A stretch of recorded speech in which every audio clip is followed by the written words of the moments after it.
Allah Ishak dan Allah Yakub. Ia bukanlah Allah orang mati, melainkan Allah orang hidup. Mari kita berdoa. Tuhan, kami rindu Engkau membuka hati kami untuk mengerti kitab suci. Karena kami tahu kami membutuhkan pengetahuan tentang masa depan kami yang kekal itu. Sehingga Tuhan, kami hidup di dunia ini dengan kondisi apapun, kami tidak hidup di dalam kekhawatiran, ketakutan, dan ketidakpastian. Melainkan kami tahu arah dan tujuan hidup kami. Itu sebabnya Tuhan berkati kami. Berkati penyampaian renungan pada malam hari ini. Dalam nama Yesus kami berdoa. Amin.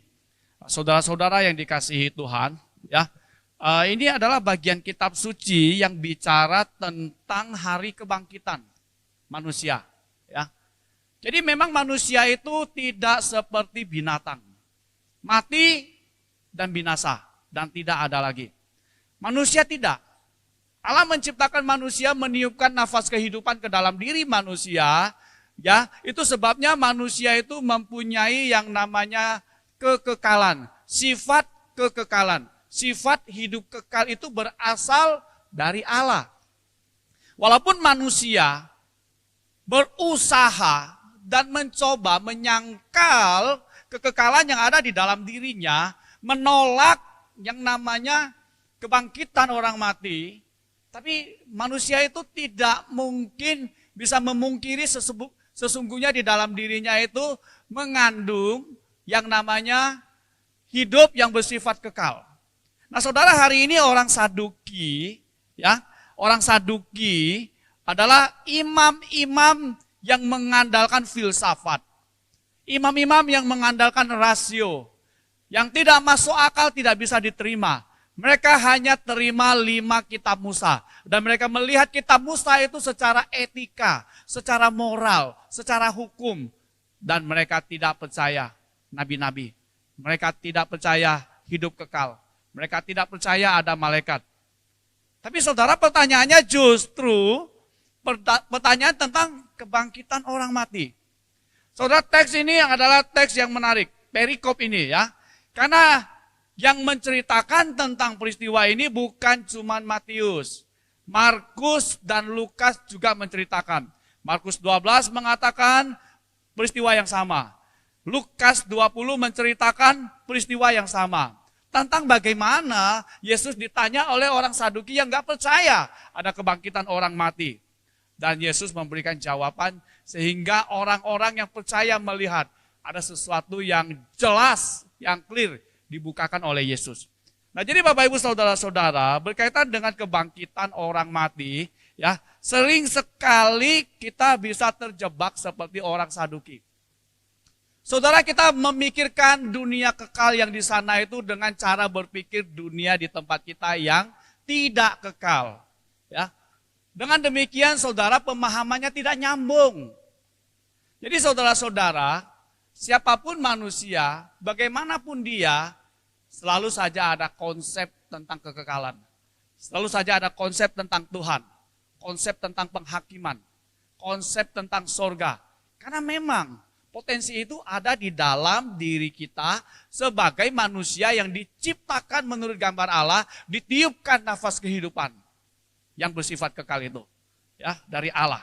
Nah, jadi saudara-saudara, konsep yang salah ini khususnya orang-orang Tionghoa sering sekali, saudara, ya. Orang Tionghoa itu kalau ada keluarganya yang meninggal dunia, ada buat hari ke-7, ada buat hari ke-49, ada buat hari ke-100, saudara. Nanti mereka akan, yang sudah meninggal, keluarganya yang masih di dunia ini, akan mengirim sesuatu yang dianggap dia butuhkan di situ, ya. Jadi dibakar uang-uang kertas, ya, terbuat dari perak, emas, ya. Jadi mereka menganggap keluarga yang meninggal itu perlu uang di sana untuk menyogok supaya dia boleh masuk ke alam maut, ya. Jadi saudara, itu sama saja dengan memikirkan sorga, situasi sorga, kondisi sorga yang kekal dengan cara berpikir dunia yang fana, ya. Jadi saudara, saya masih ingat dulu papa saya itu waktu itu kan kami keluarganya bukan dari keluarga yang berlatar belakang Kristen, ya, tidak begitu tahu tentang kebenaran ini. Waktu papa saya meninggal tidak lama, lalu kami beli beli Vespa yang terbuat dari kertas. Kesukaan papa. Papa saya suka bawa Vespa.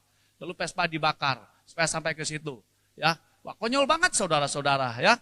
Lalu juga saudara di dalam film-film Hong Kong itu ya ada orang yang meninggal, mungkin orangnya ini mafia atau apa, lalu dibakar pembantu-pembantu yang terbuat dari kertas. Ada pula yang seksi-seksi dibakar supaya dia bisa bersenang-senang di sana. Saudara, itu salah saudara. Ya. Itu namanya memikirkan sorga dengan cara dunia dan tidak akan pernah sambung. Nah saudara-saudara, demikian juga banyak orang Kristen yang sudah begitu lama ikut Tuhan juga salah mengerti tentang dunia di sana. Yang Tuhan sediakan, dunia kekal untuk engkau dan aku. Bahkan banyak guru-guru minggu mengajar di sorga itu ada apel, ada radio, ya, di sorga itu ada apa saja. Saudara, apa saja itu dibutuhkan siapa? Apa saja itu diinginkan siapa? Manusia di bumi ini. Karena manusia tidak mengerti sorga. Jadi Bapak Ibu dan saudara-saudara, ya, kita selalu memikirkan sorga dengan cara pikir dunia. Itu sebabnya kita sesat. Demikian juga orang Saduki pada hari ini memberikan pertanyaan kepada Yesus, ya. Karena memang di dalam tradisi orang Yahudi ada yang namanya perkawinan levirat. Nah, jadi kalau ada satu orang dia menikah dengan seorang perempuan, lalu belum punya anak, lalu dia meninggal dunia, supaya nama keturunan dia tidak hilang, maka adik dari orang itu wajib menikahi perempuan yang sudah jadi janda itu. Untuk meneruskan keturunan abangnya, kakaknya. Lalu dikatakan orang kedua menikah, mati. Ya, lalu saudara ketiga wajib menikahi, dinikahin, mati lagi. Saudara keempat, mati lagi. Saudara kelima, mati sampai yang ketujuh. Lalu orang Saduki itu bertanya, karena orang Farisi percaya, orang Yahudi percaya, ya, hari kebangkitan. Nanti kalau pada hari kebangkitan semuanya dibangkitkan, kira-kira siapa suami sahnya? Jadi saudara-saudara, ini adalah cara yang sama yang dipikirkan orang-orang Tionghoa, yang dipikirkan oleh guru-guru sekolah minggu yang tidak mengerti Alkitab, ya, memikirkan sorga dengan cara pikir dunia. Itu tidak nyambung. Ya. Itu sebabnya Yesus berkata kamu sesat. Bahkan kalau kita lihat di Markus pasal 12, ya, dikatakan kamu sesat, lalu di bawahnya kamu sangat sesat. Ya. Jadi saudara-saudara, Yesus berkata kepada orang Saduki yang tidak percaya hari kebangkitan itu, yang menganggap kebangkitan itu adalah perolok-olokan, sorga itu adalah perolok-olokan, Yesus berkata kepada orang itu, ya, pada hari kebangkitan orang tidak kawin dan tidak dikawinkan, melainkan hidup seperti malaikat di surga. Saudara-saudara, engkau dan aku yang diciptakan Tuhan, seturut gambarnya, yang ditiupkan nafas Tuhan ke dalam dirinya sehingga engkau disebut hidup. Ya.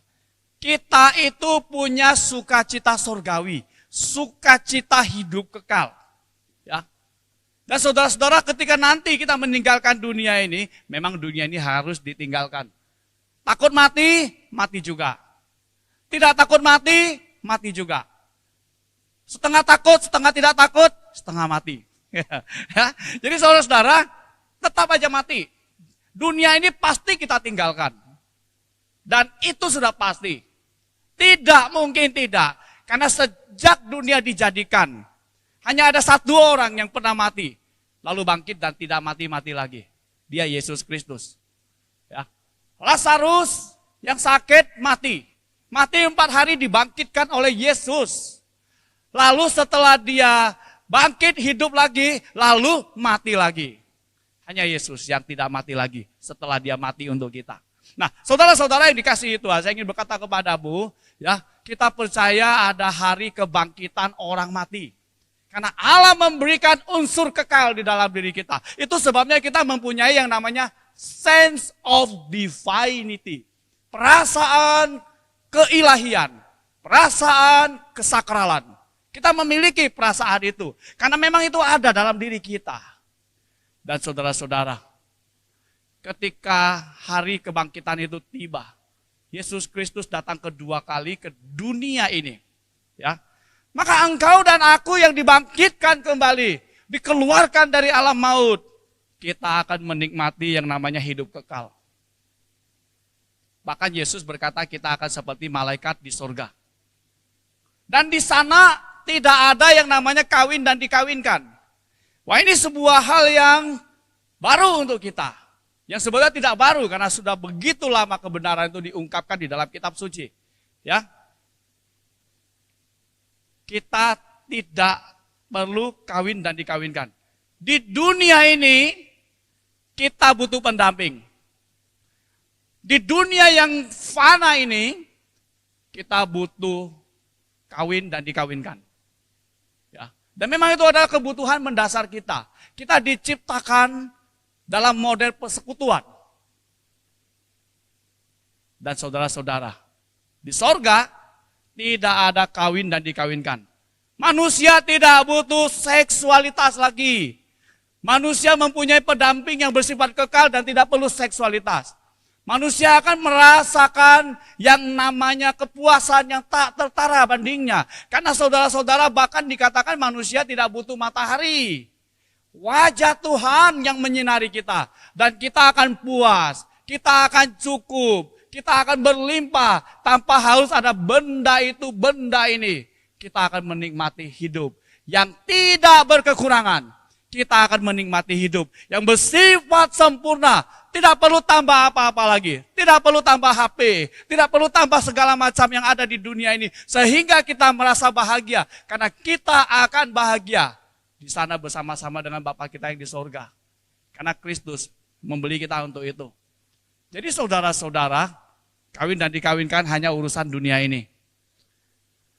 Makanan yang enak-enak hanya urusan dunia ini.